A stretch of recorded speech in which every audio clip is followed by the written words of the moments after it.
मित्र नमस्कार। इस वक्त बिहार के पूर्वी चंपारण जिला के मधुबन में, जैसे कि आप सभी को पता है, आज मधुबन में आगामी 3 मई 2025 को मिलर हाई स्कूल में अति पिछड़ा सम्मेलन होना है। इसको लेकर के अति पिछड़ा प्रकोष्ठ के बिहार प्रदेश अध्यक्ष, जो कि हर जिला वाइज जाकर के लोगों को आमंत्रित कर रहे हैं, उस कार्यक्रम में अति पिछड़ा की अपनी ताकत को दिखाइए।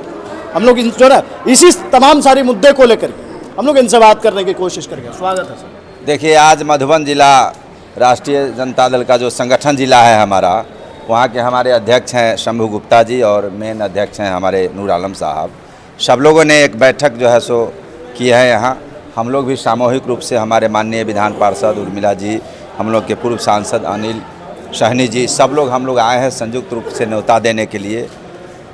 3 मई 2025 को मिलर हाई स्कूल मैदान में ऐतिहासिक अति पिछड़ा समाज का एक रैली होने जा रहा है और रैली के मुख्य उद्घाटनकर्ता हमारे नेता आदरणीय लालू प्रसाद यादव जी और मुख्य अतिथि जो है सो तेजस्वी प्रसाद यादव जी होंगे।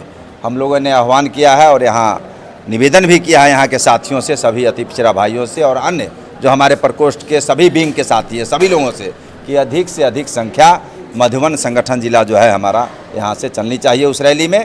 और रैली में जाकर के हमारे जो नेता हैं उनके हाथ को मजबूत करना है, उनका संदेश लेना है और 2025 का जो विधानसभा चुनाव है उसमें जो है सो हम लोग कामयाबी हासिल करेंगे और तेजस्वी जी को बिहार के मुख्यमंत्री बनाएंगे। ये हम लोग का आज का बैठक का मेन उद्देश्य था। सबसे पहला चीज़ आज के डेट में पूरे बिहार में जो वक्फ बोर्ड को लेकर के तमाम सारी चीज़ को पूरे बिहार में सहित पूरे भारत में ये चीज़ें खबर ट्रेंड कर रही है, इसको लेकर के आप किस नज़र से देखिए, कल का दिन जो था, बिल जो आया है पार्लियामेंट में और राज्यसभा में, वो काला दिन था।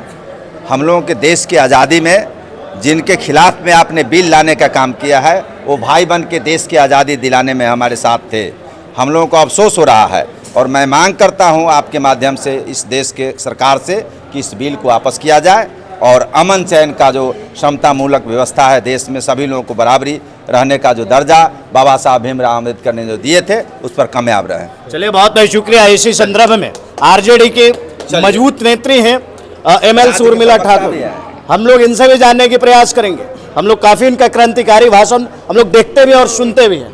आप वक्फ बोर्ड को किस नज़र से देखते हैं? देखिए, हमारी जो गंगा जमनी तहजीब है उस चीज़ के खिलाफ है ये सरकार। ये सरकार अंबेडकर के संविधान के खिलाफ, ये सरकार गरीब गुरबा का भीमराव अंबेडकर का दिया हुआ आरक्षण के खिलाफ है।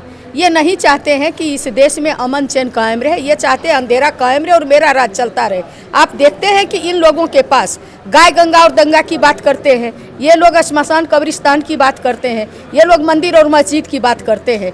एक यहाँ जो है, मैं सिर्फ इतना कहना चाहती हूँ आपको, भारत के किसी मंदिर को तोड़ा जाए ये रहमान नहीं कहता, भारत के किसी मस्जिद को तोड़ा जाए ये श्री राम नहीं कहता, क्योंकि पानी की कोई जात नहीं होती है और रोटी का कोई धर्म नहीं होता और जहाँ इंसानियत जिंदा होता है वहाँ मजहब की कोई बात नहीं होती है।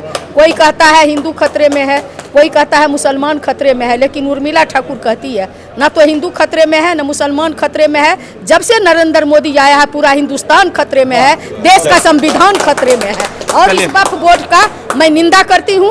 और प्रधानमंत्री से मैं ये कहना चाहती हूँ, आप अपने चूँकि आप बहुमत में हो एन केन प्रकार, चूँकि सरकार जनता ने आपको बहुमत नहीं दिया, फिर भी आप एन केन प्रकार बहुमत में हो, आप सत्ता पर काबिज हो सकते हो। आप संविधान को बदलने की कोशिश जो आपका नाकामयाब कोशिश है उसके द्वारा आप राज कर सकते हो, लेकिन यहाँ के आम आवाम जो जनता है उसके दिल पर राज आप नहीं करने जा रहे हो। मैं आपके इस वक्फ बोर्ड बिल का निंदा करती हूँ। चलिए, बहुत बहुत शुक्रिया। इसी संदर्भ में जिला अध्यक्ष है और हम लोग इनसे भी जानने के प्रयास करेंगे। आज मधुबन में आरजेडी के तमाम कार्यकर्ता जिला जो है ना सांगठनिक जिला के आए, इसको लेकर के क्या सोचते हैं आप? देखिए, सबसे बड़ा मुद्दा जो आजकल भारत में रन कर रहा है, आपने उसको उठाने की कोशिश किया, सवाल किया, इसके लिए मैं बहुत बहुत मुबारकबाद देता हूं आपको और आपके चैनल को। बहुत बहुत शुक्रिया। ये जो वक्फ बोर्ड का है, मैं तो ये कहता हूं कि इन बेशर्मों को दूसरे की जायदाद, जिसके माँ बाप नवाब जितने उनके पूर्वजों ने वक्फ किया, दान किया, वैसी ज़मीन को ये हथियाने की कोशिश कर रहे हैं।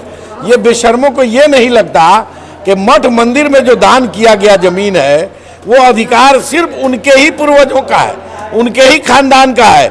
वो किसी को बसा रहे हैं, किसी की रोजी रोटी चला रहे हैं। ये इस देश में इससे बड़ा बड़ा मुद्दा है, रोटी रोटी का मुद्दा है, बेरोजगारी का मुद्दा है, उसके अलावे रहने का आवास नहीं है, लोगों को चैन सुकून के लिए वस्त्र नहीं है।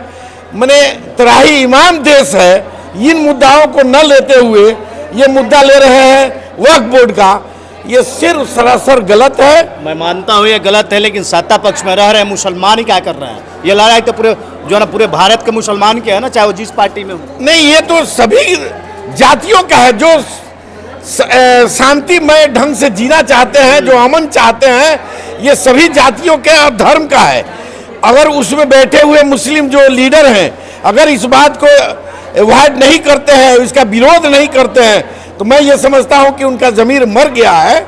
इसलिए कोई भी मुद्दा जो गलत हो उसको गलत कहना चाहिए।